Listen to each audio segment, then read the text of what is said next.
Hi! Breakfast for today. Magluluto ako ng burger steak. Heto nga at pinafry ko na itong burger patty. After ko maluto yung burger patty, gagawa naman ako ng mushroom gravy sauce. Ito na rin pinagprituhan ko ng burger patty, yung pinaglutuan ko ng sauce. Tinunaw ko muna yung butter, pagkatapos nilagay ko yung mushroom pieces and stems. At naglagay ako ng konting shiitake mushrooms. Tapos, naglagay ako ng water at all-purpose flour. Naglagay din ako ng nor beef cube or beef broth. Tapos, haluin. Kailangan ma-dissolve yung all-purpose flour at yung beef cube. Tapos, nag-add ulit ako ng konting tubig. Hayaan lang kumulo at naglagay ako ng ground pepper, garlic powder, at malunggay powder.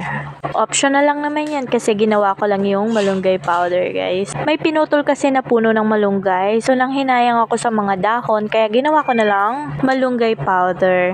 At eto na nga, naluto na yung aking mushroom gravy sauce. Nilagay ko na itong mga burger patty. Tapos, pinakulan ko lang siya ng mga 2 to 3 minutes. Then, okay na to. Sinalin ko na sa serving plate. Ayan at naghain na ako. Gustong gusto to ni Mr. kasi lasang burger steak daw ng Jollibee. Ay siya nga. Pero masarap talaga. Try nyo yung recipe ng mushroom gravy sauce. Perfect talaga, guys. So, yun lang. Kain po tayo. That's it for today's video. Thank you for watching. Bye!